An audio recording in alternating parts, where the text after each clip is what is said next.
हाय दोस्तों, कैसे हो सब। तो I welcome you all in my YouTube channel that is electric English. अब आज ये वीडियो ऐसे बनाने का क्या मोटिव है, आपको कोई लेक्चर नहीं देने वाला, आपको कोई इंग्लिश का टॉपिक नहीं पढ़ाने वाला, बल्कि एक वीडियो शेयर करनी है आपके साथ। जैसा कि आपको पता है कि अभी 2 दिन पहले IBPS PO का एंड क्लर्क का रिज़ल्ट आया है, तो बहुत सारे बच्चों की सिलेक्शन हुई है, तो so I am very happy for that. अब क्या है कि अभी जो बच्चे प्रिपरेशन कर रहे हैं वो बहुत सारे बच्चे परेशान रहते हैं क्योंकि उनको स्ट्रेटजी नहीं पता होता। वैसे तो मैं कहता हूँ कि follow your own strategy, make your own strategy, फिर भी एक बार गाइडेंस चाहिए होती है। क्योंकि क्या होता है कि आपने देखा होगा बहुत सारे ऐसे टॉपर बच्चे हैं कि उनका प्री भी नहीं निकलता, और बहुत सारे एवरेज बच्चे भी होते हैं कि वो बिना कोचिंग के भी एग्ज़ाम निकाल लेते हैं। वो सिर्फ सारी जो कहानी है, जो सारी बात है, वो सिर्फ किस पे आके खड़ी होती है, गाइडेंस की और स्ट्रेटजी की। तो उस बच्चे ने, जो एवरेज बच्चा है, जो बहुत उसने कंसिस्टेंसी के साथ बहुत मेहनत की है, ठीक है, और कहाँ से वो स्टार्ट हुआ, कैसे कैसे किया, इंग्लिश कहाँ से की, मैथ्स कहाँ से किया, रीजनिंग कहाँ से की, जीके कहाँ से की, तो वो आपको सब कुछ बताएगा, ठीक है। तो सो वेलकम मिस्टर गौतम। चलिए मैं अभी जो है माइक उसको देता हूँ, तो आप जो है उसको देखिए एक बार। हेलो एवरीवन, मेरा नाम गौतम है।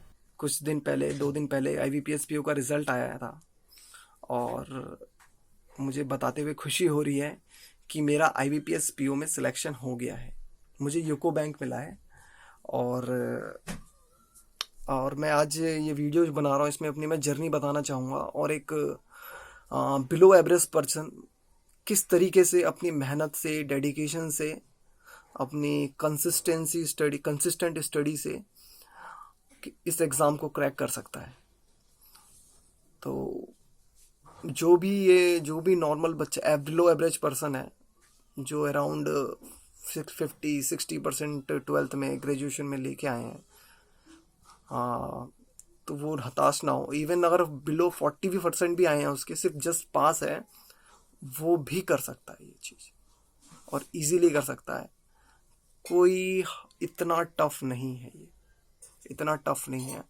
बस एक टेक्निक है, एक आर्ट है निकालना एग्ज़ाम, और एक कंसिस्टेंट स्टडी प्रैक्टिस है, और कुछ भी नहीं है। और कुछ भी नहीं है। कोई ऐसा नहीं है कि बहुत बढ़िया बड़ी चीज़ें हैं, नहीं, बहुत बेसिक है। तो मैं स्टार्ट करता हूँ।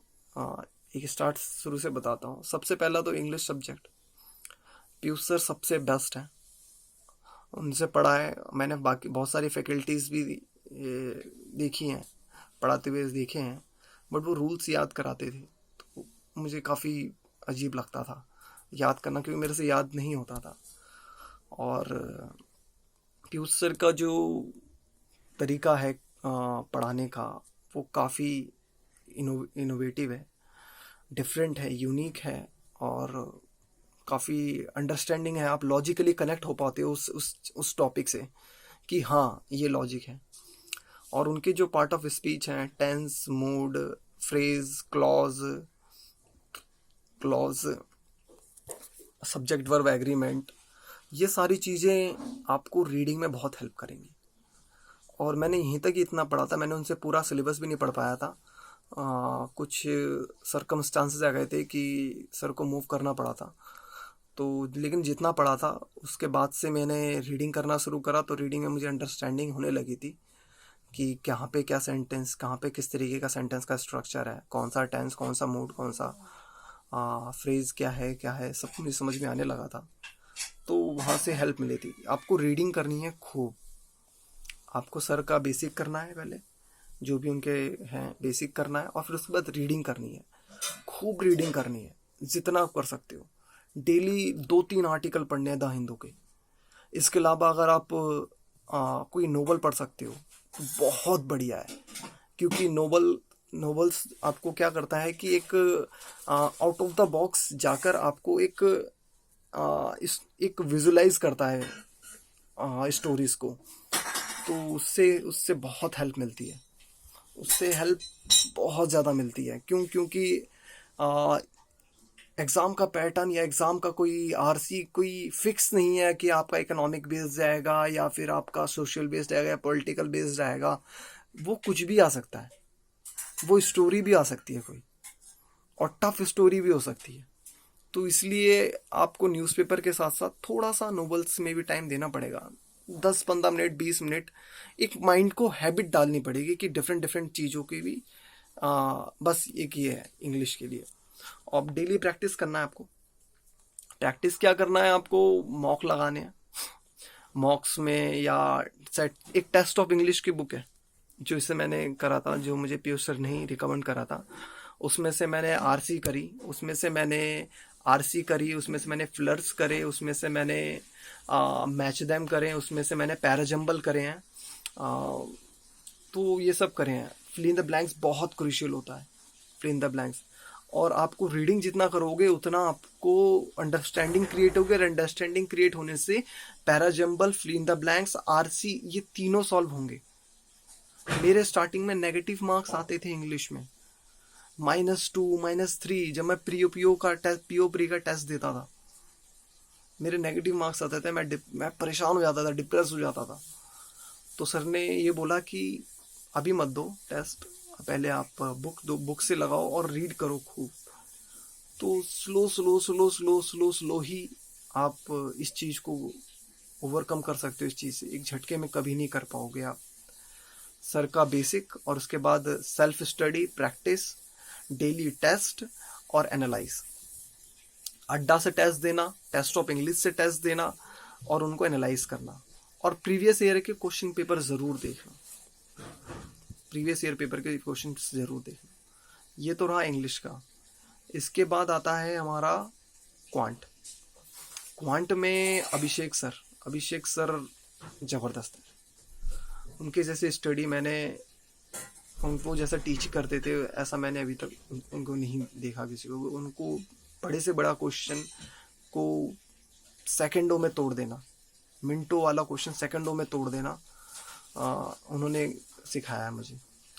उनके सीखने के बाद आपको उसके प्रैक्टिस भी करनी है। लगभग 500-600 क्वेश्चंस आपके हर एक टॉपिक के लगाने हैं, चाहे वो परसेंटेज हो, रेशियो हो, मिक्सचर एंड एलिगेशन हो, पार्टनरशिप हो, टाइम एंड डिस्टेंस और टाइम एंड वर्क हो, बोट एंड स्ट्रीम हो, प्रोबेबिलिटी, कॉम्बिनेशन। इन सब को आपको लगभग 500-600 क्वेश्चन लगाने ही है, मिनिमम बता रहा हूँ मैं ये, मिनिमम।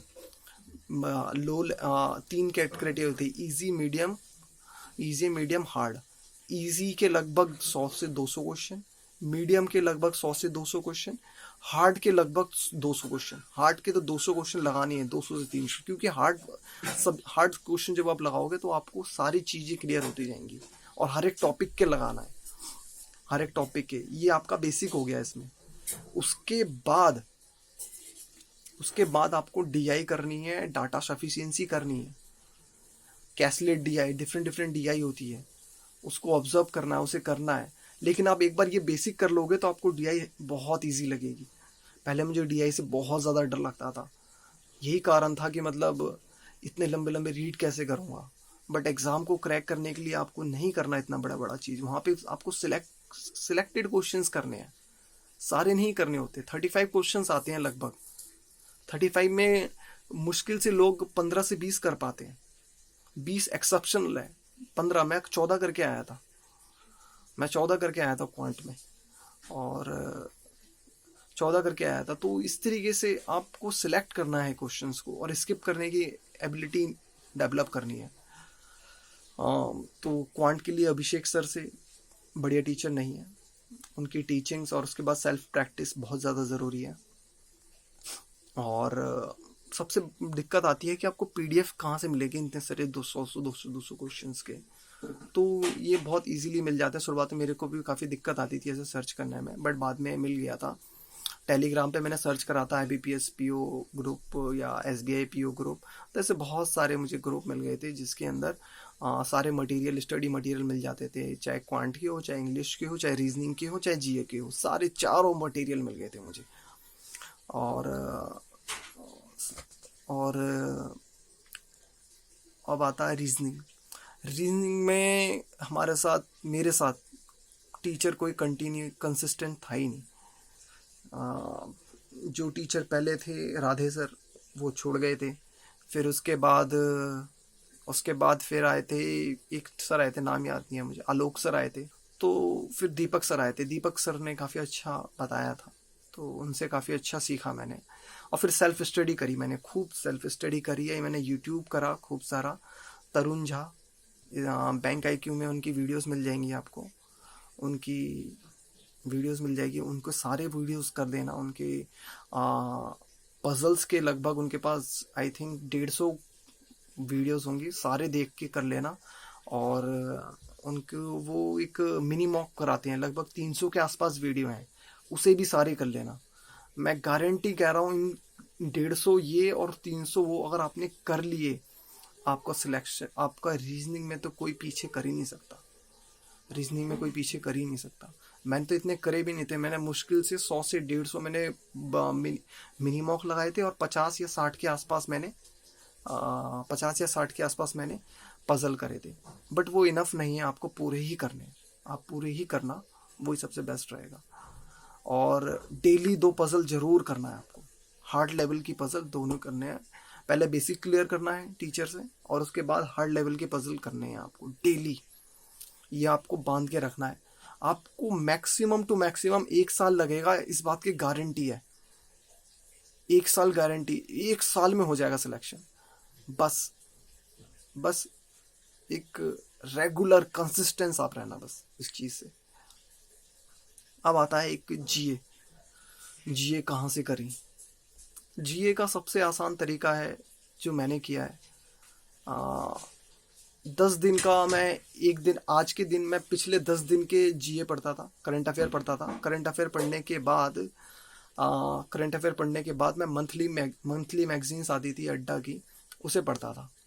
वो पढ़ता था वीकली में, लेकिन डेली मैं 10 दिन का करंट अफेयर पढ़ता था। बस यही था मेरा फंडा, इसके अलावा कुछ नहीं। और जो भी जनरल अवेयरनेस है, आरबीआई या फिर बैंकिंग से, ये सारे इंटरव्यू में काम आएंगे हमारे। आपको क्लास लेनी पड़ेगी उसकी, क्योंकि आप बहुत सारी चीज़ें होती हैं जनरल अवेयरनेस में, जो उसके लिए क्लास लेनी पड़ेगी। आपको धीरे धीरे समझ में भी आ जाएगी, और क्लास तो एक बार लेनी पड़ेगी आपको उस चीज़ की।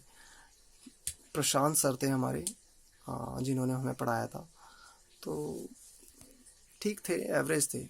बट सेल्फ स्टडी सबसे ज़्यादा ज़रूरी है जीए में, क्योंकि वो काफ़ी लिमिटेड चीज़ें बताते हैं।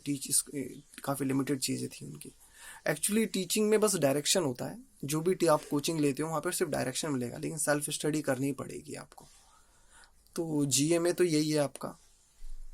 इंग्लिश बहुत क्रूशियल है आपके लिए, इंग्लिश बहुत क्रूशियल, इंग्लिश पे बहुत फोकस करना। और जो फैकल्टी हैं, पीयूष सर एक टीचर ही नहीं, मेरे बड़े भाई जैसे हैं। उनका मोटिवेशन, उनसे मैं काफ़ी इमोशनल अटैच हूँ। मैं जब कुछ सेटबैक आता था, या फिर मैंने प्री क्लियर करा होता, तब मैं उन्हें कॉल करता था, उनसे मैं सजेशन लेता था कि सर अब क्या करूँ, ऐसे हो गया, इतना कम आया, ये हो गया। तो वो मुझे बताते थे, वो मुझे मोटिवेट करते थे। काफ़ी अच्छे टीचर हैं सर, काफ़ी अच्छे टीचर हैं, काफ़ी अच्छे ह्यूमन बीइंग हैं सर। तो आप अगर उनके अंडर हो तो बहुत लकी हो आप, बहुत लकी हो आप। बाकी अगर किसी को कुछ डाउट होता है तो मेरे FB पे टेक्स्ट कर सकते हो आप। gautamkar7@gmail.com है। और बस इतना ही। Thank you so much.